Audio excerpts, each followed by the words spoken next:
Last week I talked about how Islam advocates slavery, which means it approves of slavery and makes regulations to it in its fundamental scriptures. Now I want to go in Islam's history with slavery. That history is very big, to say the least, so I can obviously not cover everything, but I want to make you familiar with how the Islamic world was widely involved in slavery, and was mainly the major party to run it. Let's go back in history and have a look at one of the biggest slave trades. According to historians and even fundamental Islamic scriptures, slavery was quite common in Arabia in Muhammad's time, so that Muhammad, the Prophet himself, had dozens of male and female slaves and actively traded slaves, or captured prisoners of war and generously distributed them as slaves to his warriors, because Muhammad was a very generous man, no offense. Islam didn't end slavery, although it had the power to do so. Instead, Islam adopted slavery and regulated it. When Arabs started conquering their way to Africa, the importing of slaves from Africa increased gradually, and when Muslims conquered significant parts of the eastern coast of Africa, they started actively assimilating slavery as an important part of their economic system. Historians place the beginning of the Arab slave trade to the 7th and 8th centuries, 7 centuries before the Atlantic slave trade, although practically it began much earlier and was, as far as we can see, always there. The slave trade expanded greatly throughout the next 1,000 years and involved not only black African slaves, but also Europeans, especially Southern Europeans, and Indians to some extent. Later it was also not only the Arab slave trade, but a large network of different nations buying and selling slaves. There weren't many Arabs among slaves, but many Arab women were enslaved and usually sold to other Muslim nations in North Africa. Women were in general a big part of the slave trade because Islam has a very popular form of sex slavery. The end of the slave trade was somewhere in the 20th century. The Islamic world was the last to officially abolish slavery. The slave trade lasted around 1,200 to 1,300 years or more. The name Arab slave trade is also disputed. Calling it Arab slave trade seems misleading to some, because parties involved were far more than just Arabs. We could also call it bluntly the Islamic or Muslim slave trade, or more generally the Eastern slave trade. The main victims of the slave trade were black Africans, also called Zanj.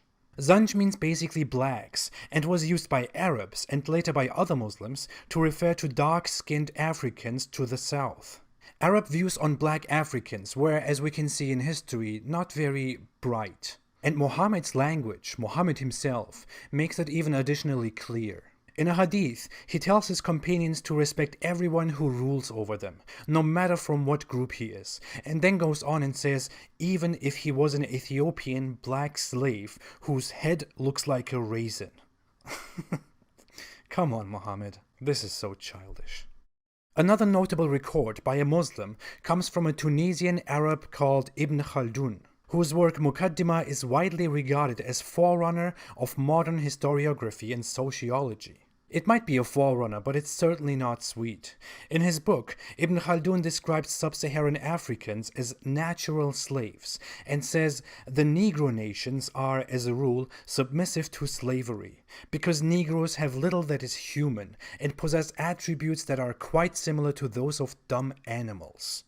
It is important to note that Ibn Khaldun is seen as an important part of what people call the Golden Age of Islam.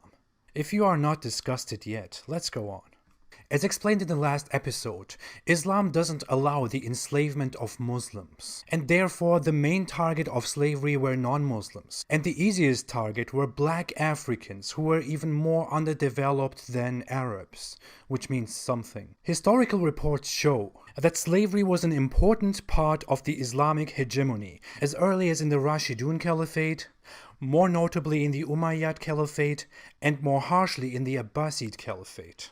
The first big international agreement to trade slaves was made during the Rashidun Caliphate under Umar's reign, who was the second caliph and a very respected figure in Islam.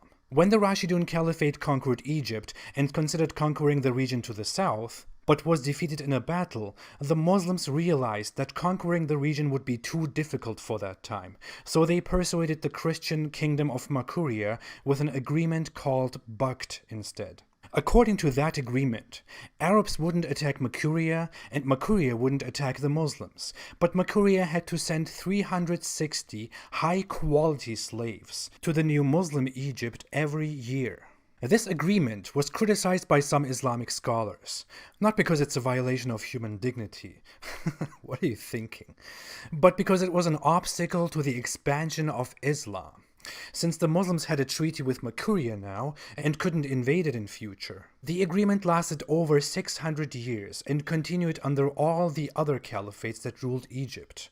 It was clearly approved of by the Islamic powers. But the use of slaves was not limited to that region. They were also sent in big numbers to eastern lands, through India, even to Southeast Asia and China. Speaking of India, the Umayyad Caliphate enslaved thousands of Indian people during its campaigns in India and made big contributions to expanding the demographic diversity and numbers of slaves. Slaves were also under very harsh conditions under the Umayyads, because the Umayyad Caliphate had a hierarchical worldview of Arab supremacy, placing even non-Arab Muslims below Arabs.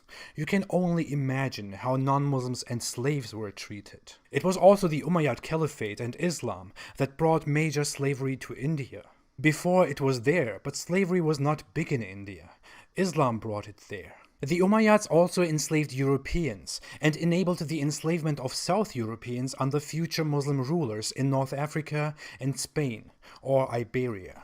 Slaves were captured from Italy, southern France, the Iberian Peninsula, and later even at coastlines of the British Isles, Iceland, and other places. The Umayyads also openly discouraged the conversion of so-called slave nations to Islam, because actively converting them would be an obstacle to enslaving them, and slaves becoming Muslims would give them more rights to free themselves from slavery, which would damage the cause.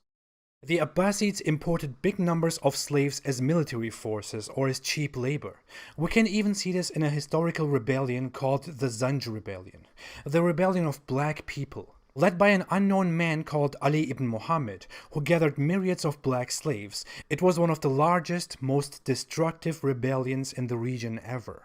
The historical background and circumstances of the rebellion show us that slaves were in extremely poor and harsh conditions under the Islamic Caliphate, and were very often mistreated by society and their masters. The rebellion was one of many rebellions under the Abbasid Caliphate, but since slaves and blacks were treated poorly, very high numbers of slaves and other black people joined this rebellion. It was eventually crushed by the Abbasid forces and ended with a death toll that is estimated to be between more than 500,000 to 2.5 million. This rebellion didn't end slavery, it only weakened the Abbasid Caliphate temporarily. In the following centuries, slavery was always upheld and a big part of the Abbasid Caliphate's social structure. The Turkish Seljuks and the Ottoman Empire, or Caliphate, also maintained slavery, although Seljuks were formerly slaves themselves. The same was the case under the Mamluk Sultanate in Egypt. Mamluk means basically slave. The Mamluk rulers were former slaves, but they maintained slavery widely under their own rule, because slavery was a big part of Islamic society. It couldn't just be dismissed. Especially the Ottoman Empire used slavery widely, but in the empire, slaves were rather domestic servants instead of labor force. What the Ottoman Empire also did was to expand the demographics of slavery further. Raiding Europeans and Caucasians and enslaving captured people became a common practice.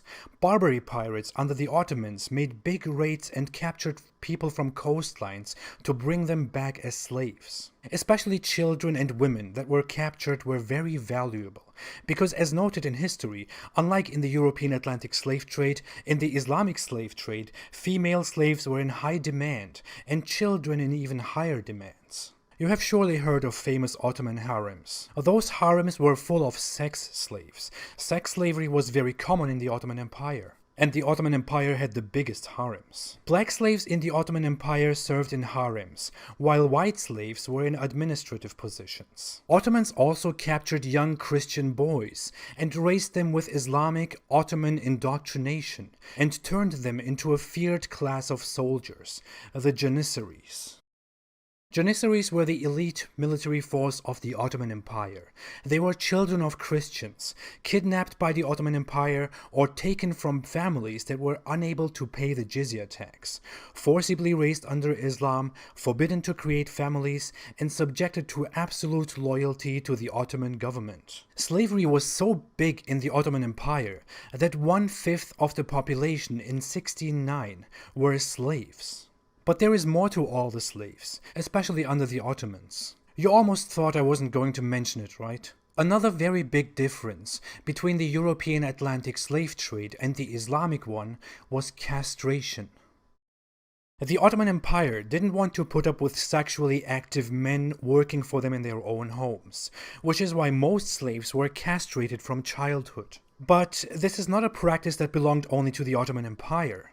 That practice came into the Ottoman Empire from Islamic rule and Arabs. Even in early Islamic history, imported slaves were mostly castrated, who underwent this barbaric practice in their childhood, so they could serve as eunuchs and wouldn't need sexual goals and trouble. To be fair, this practice was not started by the Muslims, but the Muslim world was the biggest customer of castrated black or white slaves. They were in such high demand that everyone paid more for a castrated slave, which increased the castration of slaves before their import. Therefore, the Islamic world started actively castrating captured slaves as well, since sexual segregation is very important in Islam, and men without penises apparently came handy. It is reported that the Abbasid Caliphate had 7,000 black and 4,000 white castrated slaves only serving the palace in the 10th century. And it is estimated that the majority of slaves in the entire Arab slave trade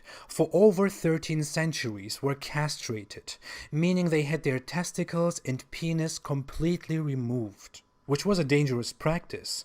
It is reported that most slaves died during castration, but castrated slaves were so valuable that the masters of the Islamic world and their suppliers never stopped this practice until the 20th century.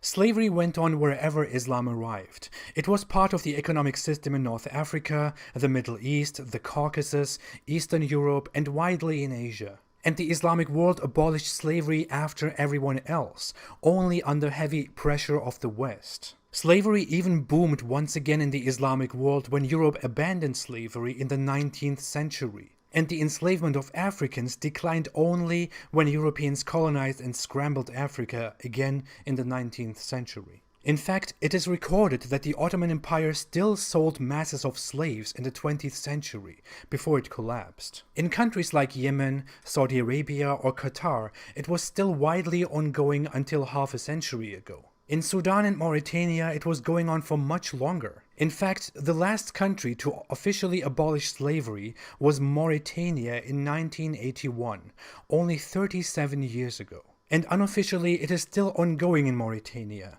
In Sudan, there have been reports of slaves being sold through open auctions in Libya only years ago. And there are experienced reports of slaves from the Gulf countries. Mauritania was even so arbitrary that it criminalized slavery only in 2007, 11 years ago. Another important detail to mention is that the infamous European Atlantic slave trade was inspired by slavery that was already going on in Africa and Asia. And Muslim nations were directly involved in the Atlantic slave trade. It is proven that Muslim nations contributed greatly to the Atlantic slave trade, and so did sub-Saharan African nations. Why wouldn't they?